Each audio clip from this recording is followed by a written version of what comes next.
Hello and welcome to My Security TV and our Tech and Sec Weekly. My name's Chris Cubbage, I'm the director with My Security Media. And today we're looking at virtual reality and decision tactics. I raised this on Tuesday. I didn't know what the T stood for in terms of VRDT is the term that they use. And the state of California is going to commence training for their officers in the state of California. So looking forward to speaking with Eric Perez, Director of Virtual System Sales with InVeris Training Solutions. And I'm going to bring on Eric Perez, Director of Virtual System Sales, InVeris Training Solutions. Eric, thanks for joining us. Thanks, Chris. I appreciate it. Thank you for having me on. Beautiful American accent there. Where are you in California? So I'm in Atlanta, actually, so the other side of the country there. Sorry, mate. I thought you were in California on the East Coast, so the timing is probably a little bit different for you, so appreciate you extending your day. Oh, no, not at all. This is great. Thank you for having me. Good, man. Look, talk us through, well, maybe InVeris Training Solutions, because you've been with them for quite a while, 2001, I noticed. Yeah, I've been with him for quite a while. So a lot of people would remember a small company that was actually started in Atlanta called the FATS, Firearms Training Systems. In around 2006, it was purchased by a company called Meggitt PLC. It was a British-owned company.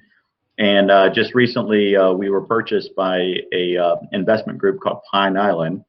And since Big Meggitt has that name, we had to change our name, and so we went to InVeris. So that's kind of the genesis.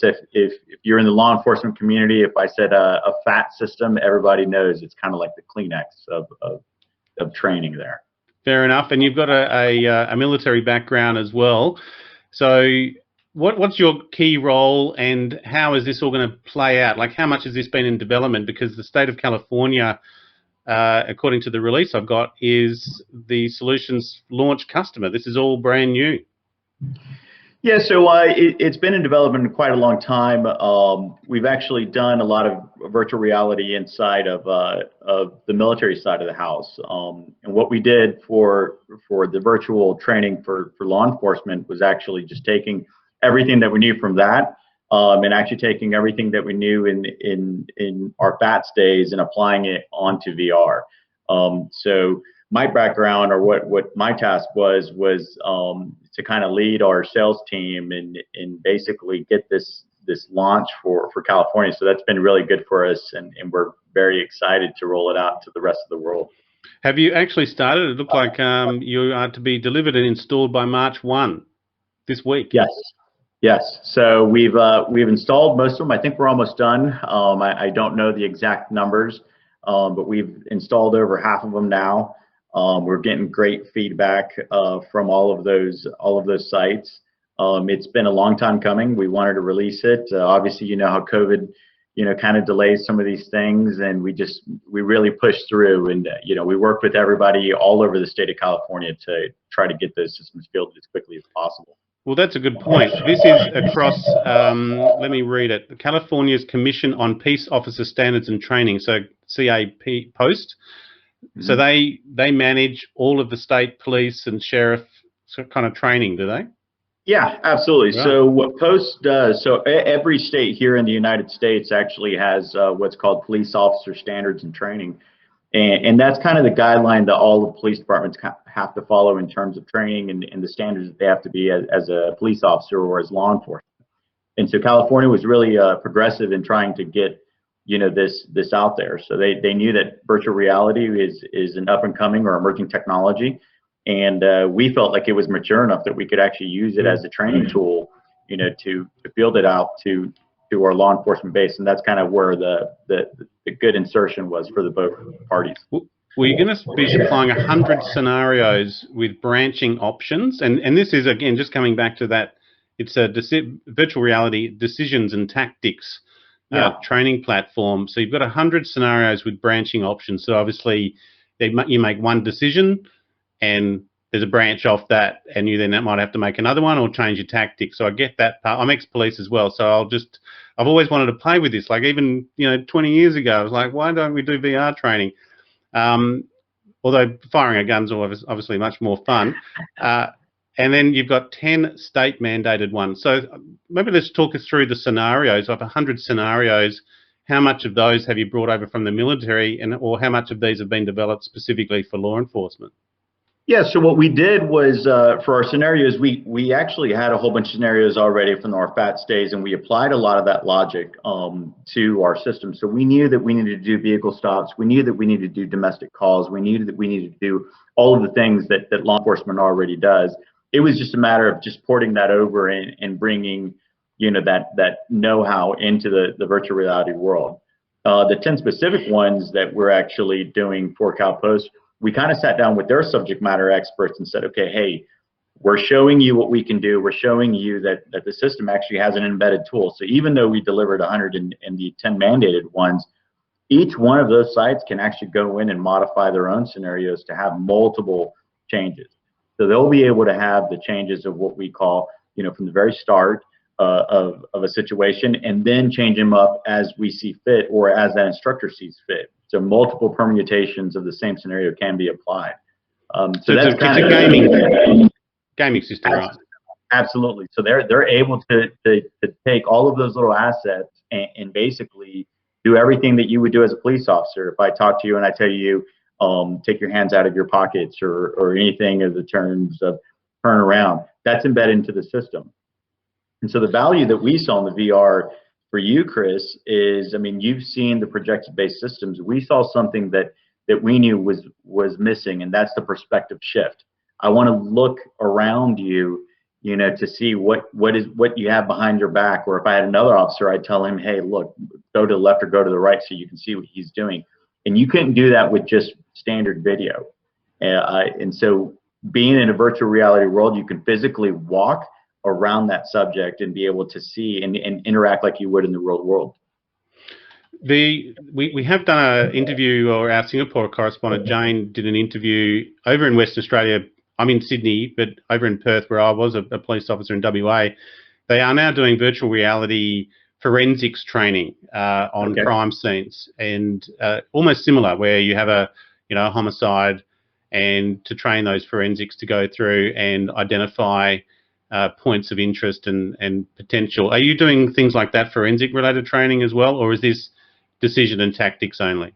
Yeah, this is more focused towards the officers having to do those right decisions and the tactics of doing that. Not necessarily the forensics. That is something that we've talked about, crime scene investigations and stuff like that. That is in what I would consider our technology roadmap. But for right now, I think there's already systems that kind of do that.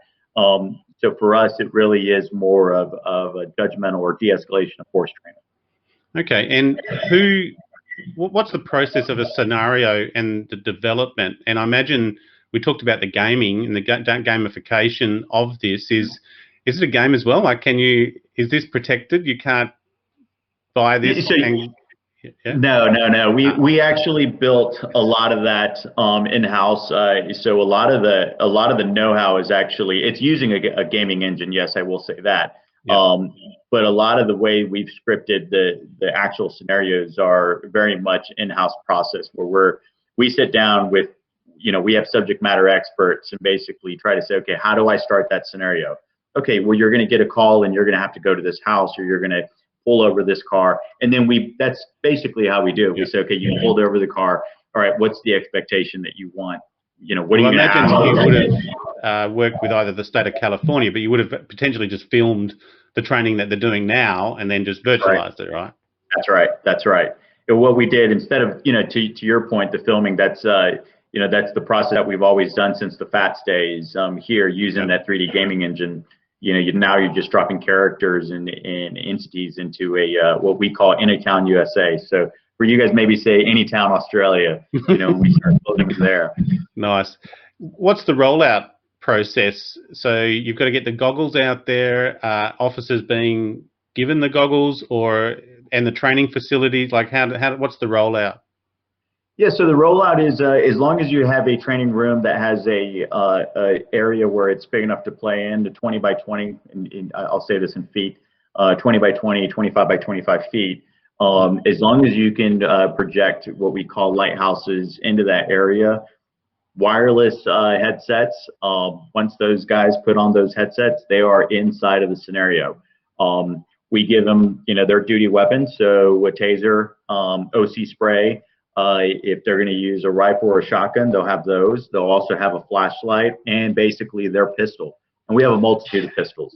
Okay, and I was about to say, are they using real, what's the word, equipment, for want of a better word, but accoutrements is what I was looking for. Are they using real, so if they're carrying a gun and they're, it's a tactic related to a firearm, I imagine a heavy gun is better than a lightweight play toy. That's correct. So the weight and the feel of the actual weapon, the training weapon, so it's not a real weapon. It's actually a weighted weapon that has a simulated trigger. So they will see that. And in VR, once you holster in the real world, put on those headset, you pull out that weapon, you will see that weapon as a Glock or as a PD-20. So they'll see those inside virtualized. And what goggles are you using? Are they all the same, or are you sort of playing around with different headsets? We did play around with a bunch of headsets. Right now, we're using the HTC Vive Pro I just because it offers the best of everything that we wanted to at a price point that we could field it out for everybody, and it's not super expensive or too heavy or anything like that. So that's the one that we use for now. How many have you bought? Like, just out of interest, it might be commercially sensitive, but how many? All I can tell you is hundreds. Is that all? Hundreds? I thought it'd be thousands. No, not yet. Okay. Not yet. I can tell you we're in the hundreds right now. Fair enough. Okay. And I imagine from a business case perspective, this is a $2.5 million contract with an option to go to $5 million. I think from a law enforcement community, and I have done interviews in LA and San Francisco, and I think I met with the former police. I think it was former police, but the mayor of San Francisco, or the mayor of LA, I can't remember. It was 10 years ago.